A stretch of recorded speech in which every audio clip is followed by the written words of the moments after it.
Y tenemos ya la comunicación con Daniela Rea. Ella es editora en Pie de Página y publica en Pie de Página una historia que es muy fuerte, el tema de los suicidios que aumentaron entre niños y menores de edad durante la pandemia.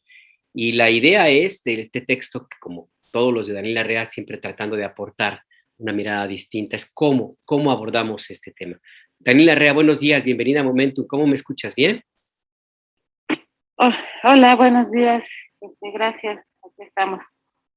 Gracias, Daniela. Cuéntanos un poco de qué va este texto que publicas al día de ayer en Pie de Página, este tema durísimo de los niños menores que cometen suicidio y que las cifras Pues aumentaron. Sí. Este es un texto que escribimos en Pie de Página a raíz de las cifras pues muy duras y alertas. Decía que pues, en México las cifras, el suicidio subió alrededor de un 12% entre el 2019 y 2020, el suicidio de niñas, niños y adolescentes, y en Pie de Página creemos que es un problema que tiene que atenderse desde distintas aristas. Existe el ángulo científico, médico, que es importante, pero nosotros quisimos aportar un poco con una perspectiva pues un poquito menos individualista, pensando más en una perspectiva desde las prácticas narrativas que explique cuál es la... Decía que según datos de la Encuesta Nacional de Salud en su seguimiento del COVID-2019, hubo un incremento del 12% entre que la sociedad, que casi no hablamos del tema por todos los estigmas morales y sociales que hay alrededor de él, porque se suele culpar a la víctima y a la familia de estos actos, y eso hace que no se hable, que se invisibilice y que entonces tengamos menos herramientas para poder atenderlo y prevenirlo. Entonces, bajo esta lógica, estamos intentando acercarnos desde distintas aristas a este problema. Hemos publicado historias de papás que se suicidaron y cómo ha sido el proceso.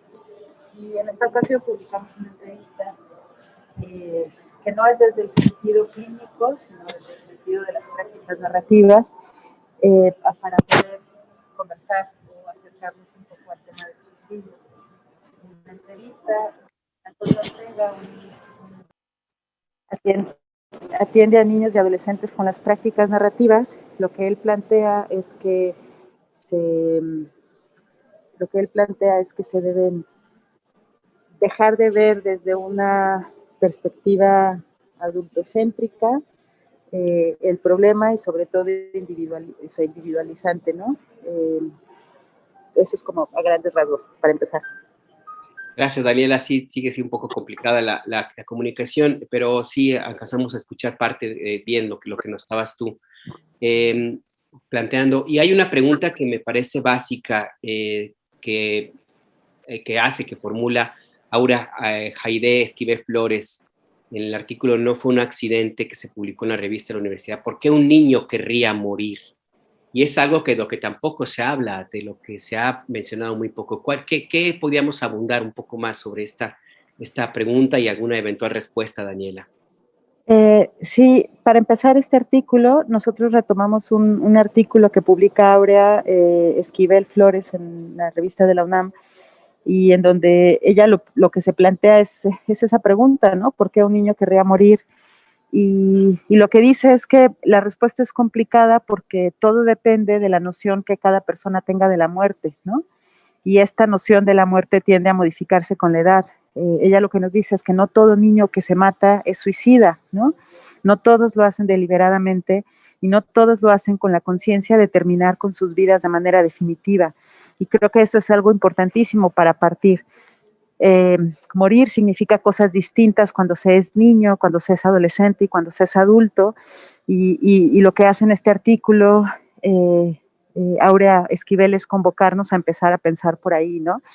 Ella trata o retoma una novela que se llama, no recuerdo si se llama No fue un accidente, pero es una novela que cuenta la historia de un salón de clases en donde de repente los niños son recibidos con la noticia de que su compañera de clases murió en un accidente, y a lo largo de la novela lo que cuestiona la autora, que ahorita igual olvidé el nombre y una disculpa, lo que plantea ella es como es una novela escrita desde la perspectiva de los niños y su constante enojo y reclamo de por qué los adultos no le quieren decir la verdad, ¿no? Por qué los adultos no les quieren decir que no fue un accidente precisamente.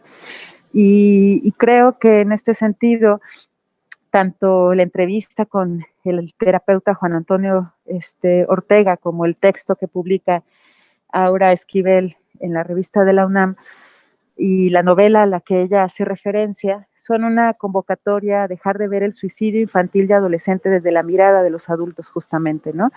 Y que empecemos por acercarnos, por preguntarles, por escuchar su realidad y sus necesidades como una forma de empezar a atender el problema, y sobre todo también dejando de considerarlo un problema individual, pues, ¿no?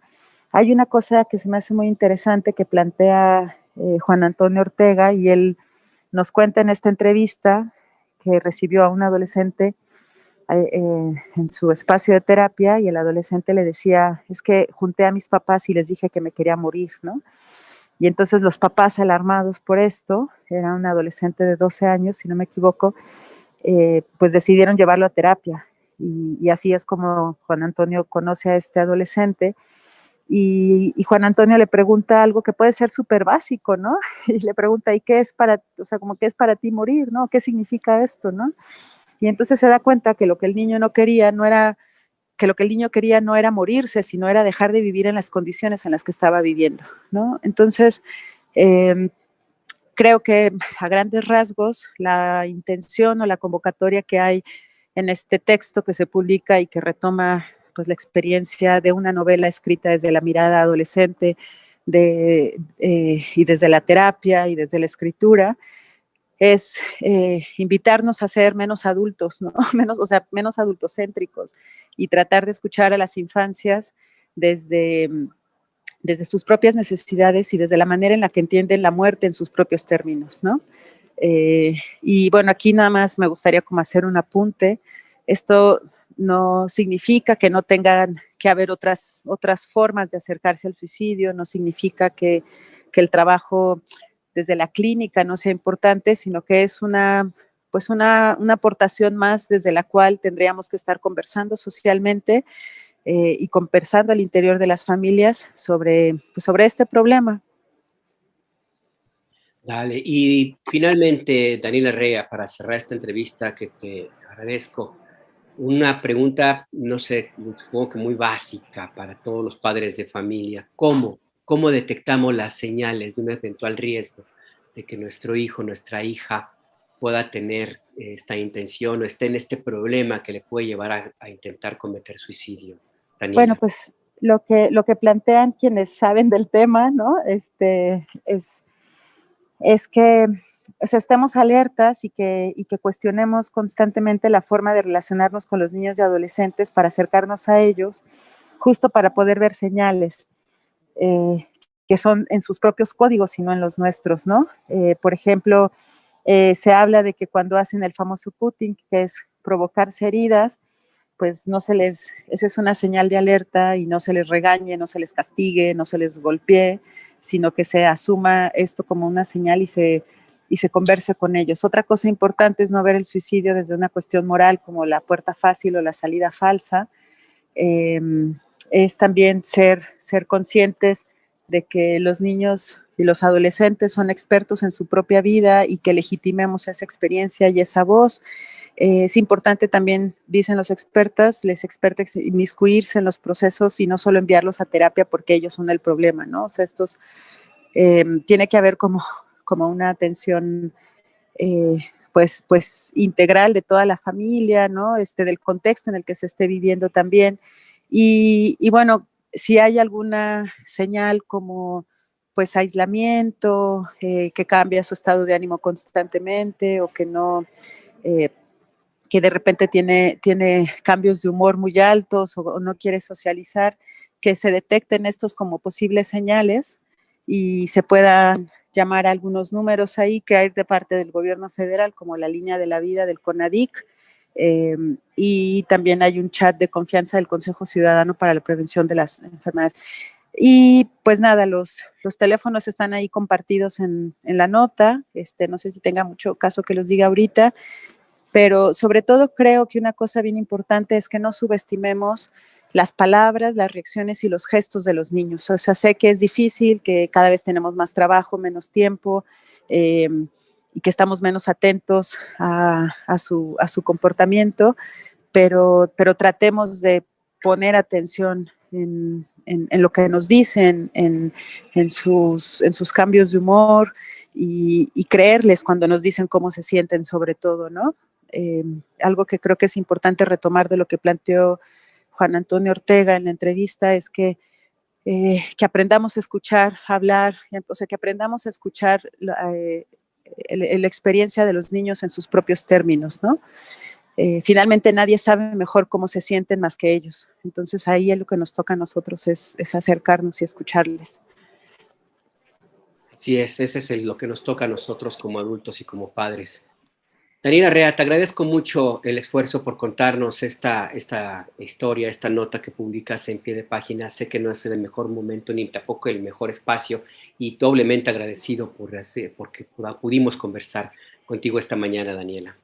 Pues gracias. Creo que aquí lo importante, Ernesto y Alberto, es que se lea pues la nota o sobre todo que nos atrevamos a hablar del suicidio infantil, que no culpemos a las familias, mucho menos a los niños y a los adolescentes, y que lo asumamos como un problema social, ¿no? Que entendamos que detrás de cada uno de estos actos de suicidio hay condiciones económicas, sociales y políticas que tienen muchísima responsabilidad. Sí. Muchas gracias a ustedes. Al contrario, mi querida Daniela, gracias, cuídate. Gracias, buen día. Hasta luego. Buen día, gracias.